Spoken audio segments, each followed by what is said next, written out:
Bien, vous avez dit 46% de voix qui ne sont pas d'accord avec le président Biya.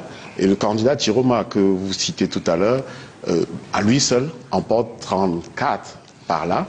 35,19. 35 par là, 10 points seulement pour le reste de l'opposition. Est-ce que vous avez de ces nouvelles en ce moment? Vous, membre du gouvernement, est-ce que vous avez des nouvelles du candidat Chiroma?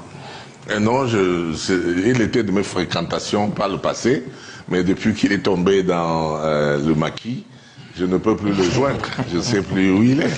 Il n'y a pas d'information officielle? Non, j'ai pas d'information. Moi, j'ai son téléphone, mais je ne peux plus l'appeler. Je ne vous parle pas de vous en tant qu'individu. Je me dis, est-ce que dans l'instance gouvernementale, j'imagine que vous avez des plateformes entre membres du gouvernement pour communiquer entre vous. Vraiment, vous n'avez pas de nouvelles de lui? Je n'ai aucune nouvelle. Est-ce que vous regrettez pas? J'ai appris qu'il serait en exil quelque part. Vous avez appris comme le citoyen lambda qui serait en exil. Mais ça me désole un peu quand même, soyons sérieux.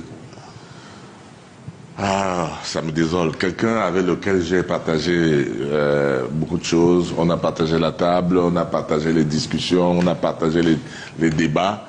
Et à 80 ans, se retrouver en exil, ça me choque. Et j'ai été très frustré, très étonné par la teneur de certains de ses propos. Et ça retombe un peu sur nous les alliés. C'est-à-dire, comment est-ce que les gens du RDPC et du pouvoir vont nous regarder, nous les alliés, comme des serpents à sonnette? C'est-à-dire comme des gens... Vous le sommeil qui... Hein, pardon? Vous perdez le sommeil? Je ne perds pas le sommeil, je dis simplement que je ne suis pas comme lui. Mais que ces actes peuvent impacter sur le regard qu'on a vis-à-vis des alliés. Moi, je suis un allié.